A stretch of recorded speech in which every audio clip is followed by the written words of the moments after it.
Hey there, welcome to episode 143 of the FFS Talk audio program.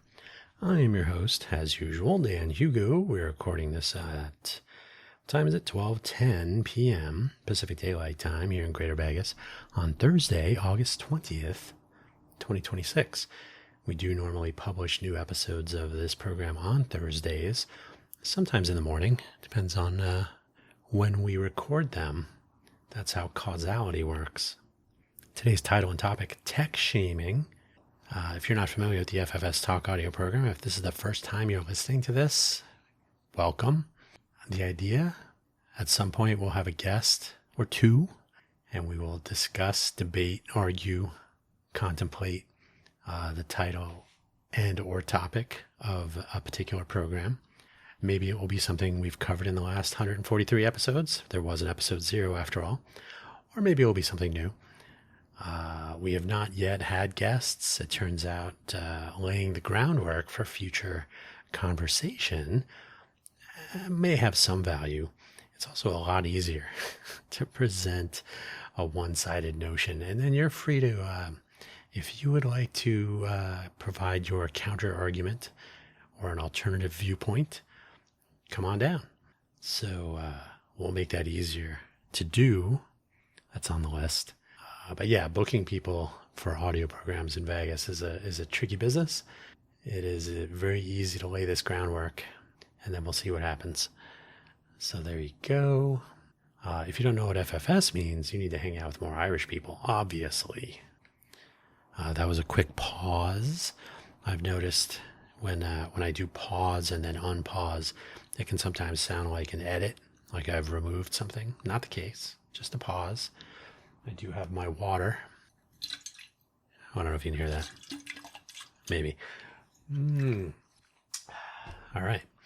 So hopefully wherever you found this audio program, you're able to locate the episode description, which contains the show notes, including a brief summary, which I'll read to you. It's one normal sentence and then 2 words. So pretty brief. And then the links, it's the usual links. There's no deep dive on tech shaming. Not yet. Maybe there should be. And then we'll get on with the show. So let's get started. The summary of today's episode. Are you on the leading edge, the leading or cutting edge, and you believe that makes you better in some way than those who are not? Think again. The links are, as usual, the FFS Talk homepage, ffstalk.com.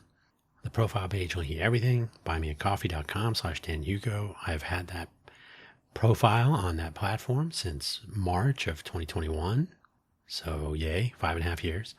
You do not need to spend any money there, but you will find on that profile page links to all of my various audio programs, various projects, affiliate links, in addition to the Buy Me a Coffee feature, affiliate links for products I actually use, including some of my favorite coffee beans and so on. Any proceeds from this platform do go toward the acquisition of coffee beans and or coffee accessories. Coffee is what powers all of these efforts. Also be aware that the Buy Me an Update audio program is published first, no longer exclusively. There was never any business arrangement. It was just an experiment that I now just do every Monday morning. So Buy Me an Update published on Monday mornings, 5-minute or less. Quick rundown on the previous week's audio programs and news and announcements upcoming. First published at buymeacoffee.com/DanHugo/posts, and then published in all of the usual places 2 hours later. That link and everything else can be found on the buymeacoffee.com/DanHugo profile page. And again, no, you don't need to spend any money. It's like a link tree, a freeform link tree, and check it out if you want. For my various other Cafe Genius, you should be listening to that more. All of them, actually. So let's get on with the show. First, some introductory material to set the stage. The format is what works, what doesn't, and what we might do about it. If there were an actual guest here, we probably wouldn't follow this in order. There wouldn't be quite as much structure, but that's the basic idea.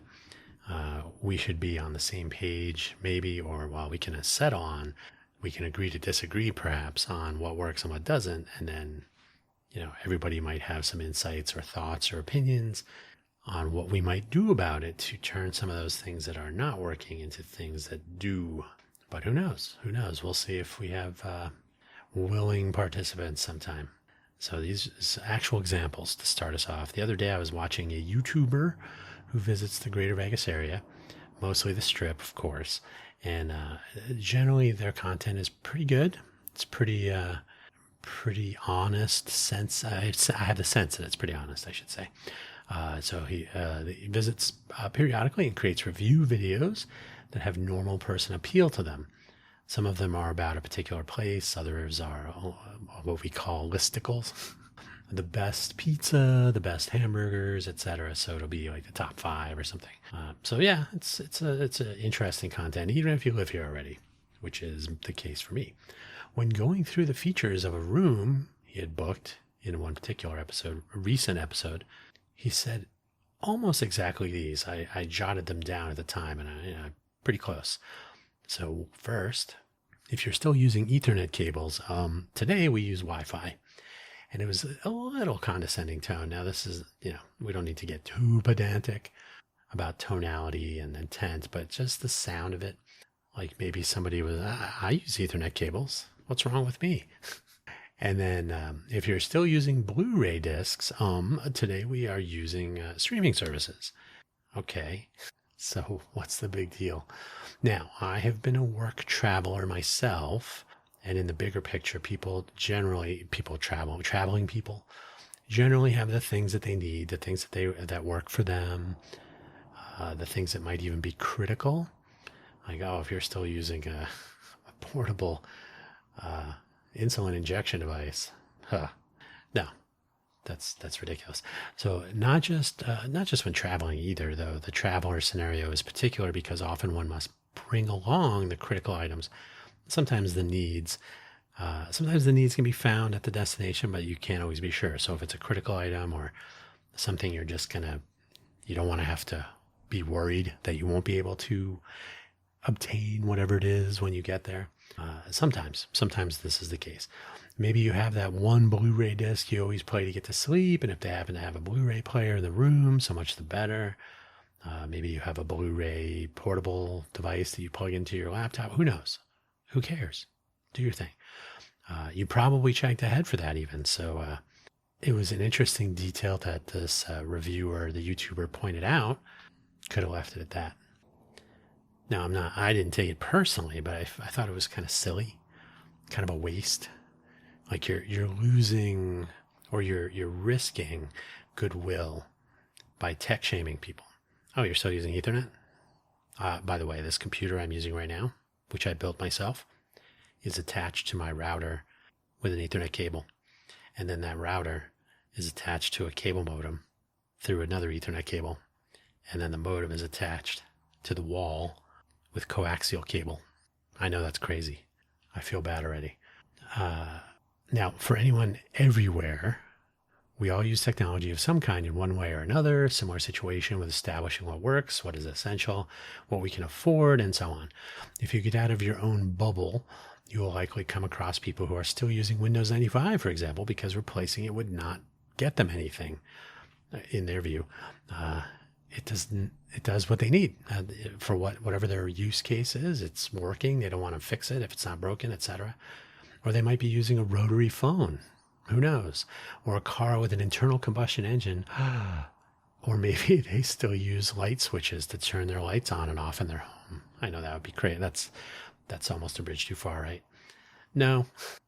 There are so many things out there. Acquiring and deploying the latest, though not always the greatest, is another thing to deal with. Making people feel bad or less than if they don't that's not a good look. I would avoid that myself. Now, I will say, when I lived in Sunnyvale, California, and I was more engaged with the goings on, I had more interactions with local city services and so on.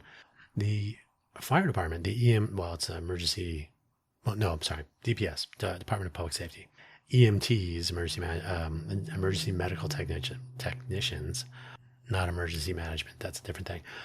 The EMTs, the fire department, and the police were all one unified Force, Department of Public Safety. It's the only city of reasonable size in the entire U.S. that does this. So I was involved with them. Now, the fire department trains, so everybody trains on homes that were built 100 years earlier when the Bay Area was merely the Bay Area. They still have, I can't remember what the bead, they have porcelain, I think it's porcelain ceramic of some sort, beads and bare wires running through the house. The beads are placed on the wires and prevent the wire from touching other things. So it's just these spacers that prevent the uninsulated wire from making contact with other wires and shorting out, or who knows, there could be a fire hazard. So they have to be aware of this because the unshielded or uninsulated wire may come into contact with things if they're fighting fire and they have to tear down a wall and so on. So they literally accommodate this rather than saying, what are you still using the bead? I can't remember what it's called. Beads, residential wiring with beads. See, I just thought of this. Now I got to look it up. So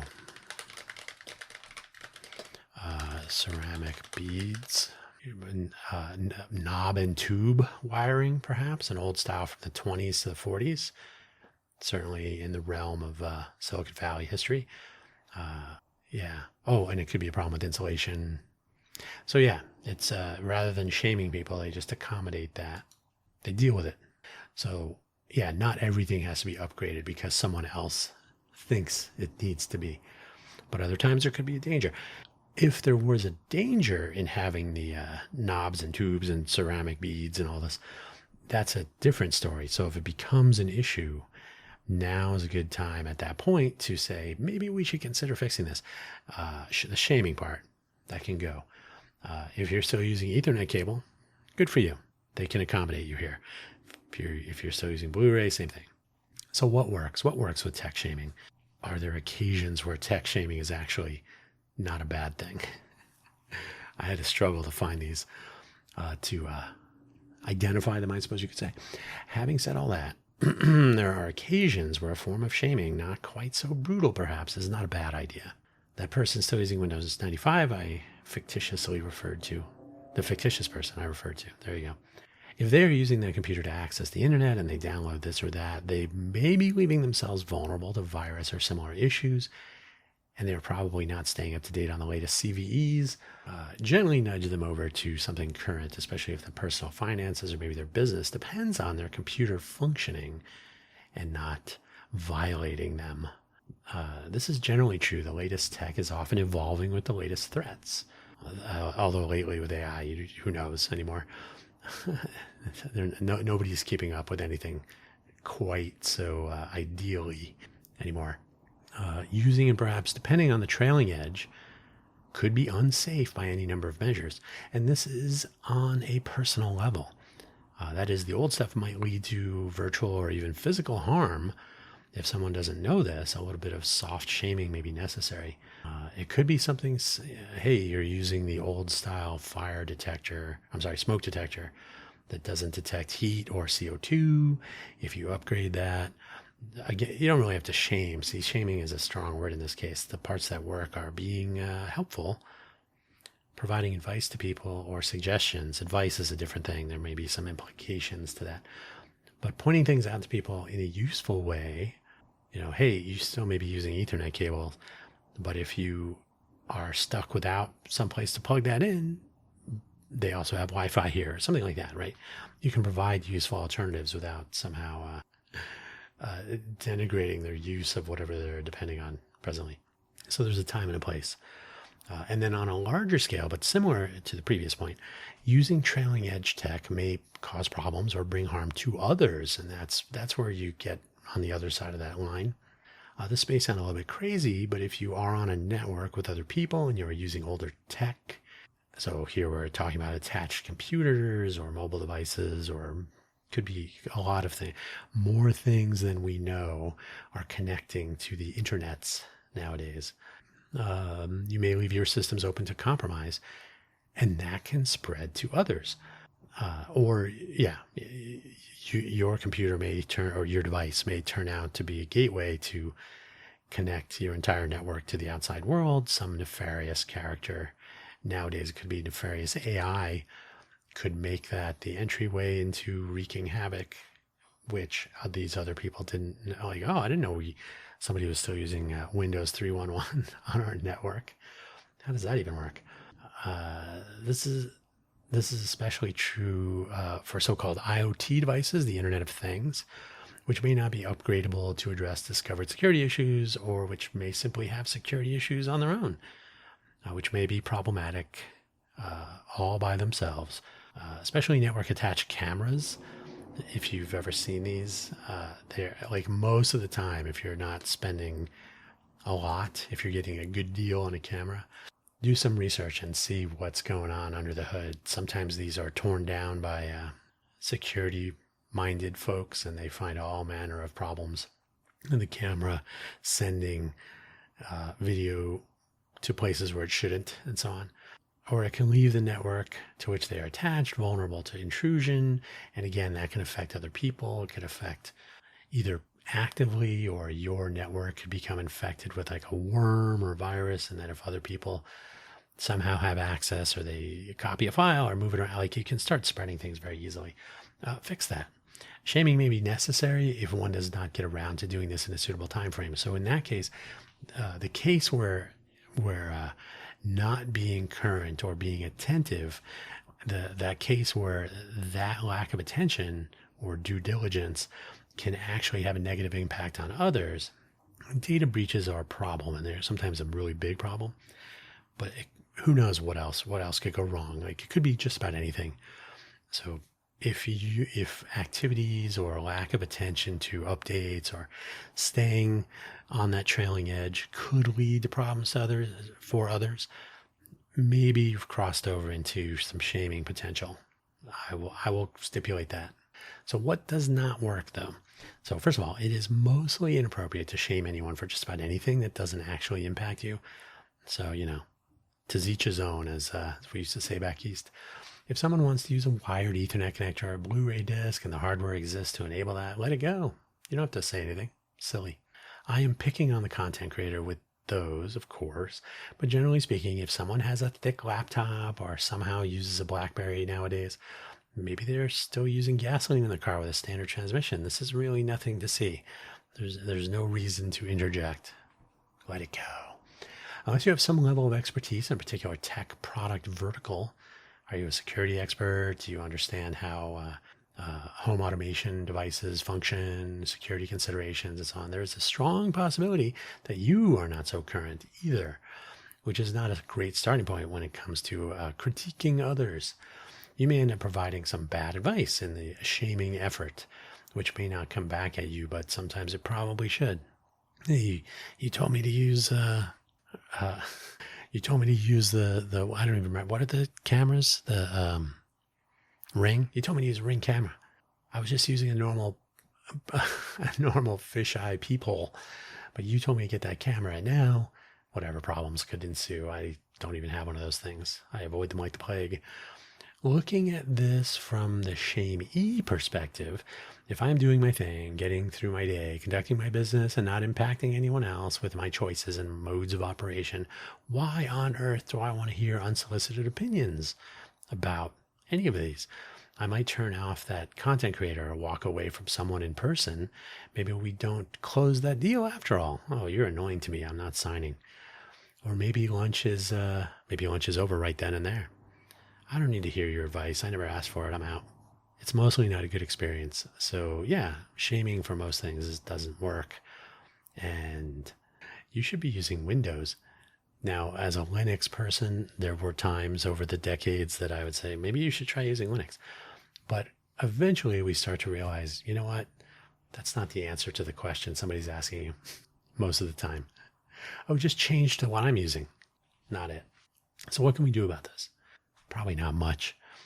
If you can be constructive, and if you have been asked specifically, especially about a particular thing that you know something about, offer some feedback on an upgrade or a change of platform or whatever the case may be.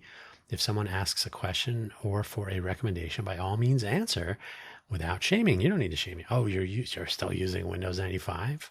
What do you, no, you don't have to do any of that. Just say, oh, the latest is Windows 11, I think. Who knows? Oh, and it has always been possible to answer such questions without shaming, so this is nothing really new. Stay current on what the state of affairs is with your selected technologies. Using Windows 95 is not a bad thing at first blush. Hey, it still works. But as an unsupported platform, most likely without security updates, and I have to admit, I don't keep up on Microsoft end-of-life products and what they continue to support in any way. But you are placing whatever you are using it for at risk for really no good reason. I've seen people using older versions of Windows for their point-of-sale terminals or some other office functions in a small, maybe tiny business. If it isn't, it isn't broken, so they don't want to fix it. So upset the apple cart, rock the boat, so to speak. Especially if the point of sale terminal company is no longer in business. You're using it for as long as it will last. And then if it breaks someday, well, that's a problem to deal with. Sometimes you call this tech debt, by the way. So, but the onus really, is at a small company, for example, if you're just working there and you have to use a Windows 95 machine, the onus really is on them, whoever or whomever constitutes the them in this case, to fix it or address it or remove these sorts of risks. The appropriate thing might be to offer up some references to upgrades and reasons why, if you're in a position to do that and to do it credibly.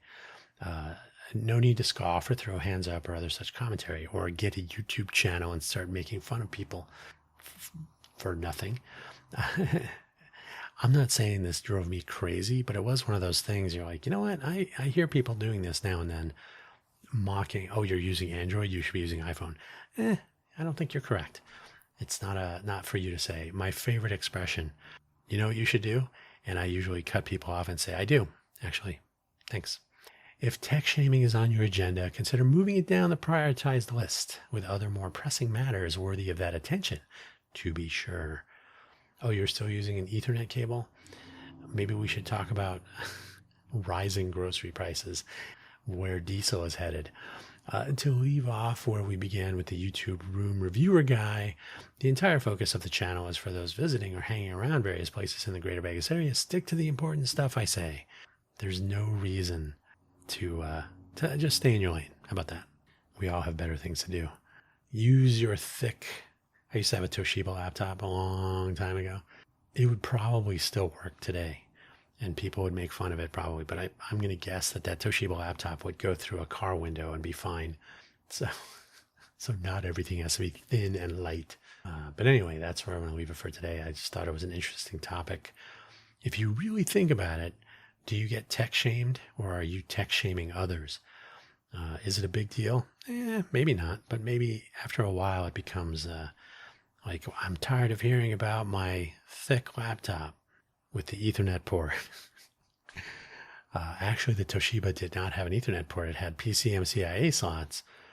And in one case, I can't remember if it was a 3Com. I had a modem card with a little RJ11 jack that would pop out. And then I think I had an Ethernet card with an RJ45 jack. So there was no Wi-Fi back then. There you go. On that note, let's leave it there. If in the future you find that any of the topics from any of the programs, the episode 0 counts, but there was no real topic.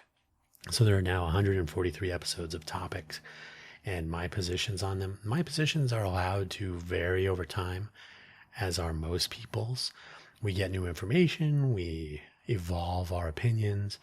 At no time would I take on an argument that, hey, 2 years ago you said this and now you're saying that. Yeah, well, that's how the world works. But in general, if there's something that has come up over the last 143 episodes that is interesting to you and you would like to present your opinions, we should make that happen. Wherever you found this audio program, you'll find the email address, the relevant email address that will get you to me. And again, the FFS Talk website will have that functionality at some point. If you listen to Buy Me an Update, you know where we are on that. So I'll leave it there. Thank you so much for listening. As always, don't forget to check out my other audio programs and the various other things I'm working on at the Buy Me an Update buymeacoffee.com/DanHugo profile page. Everything you need to know is right there. Take care now and have a very fine, however long it takes for you to get to the next episode of something I've produced. Bye-bye.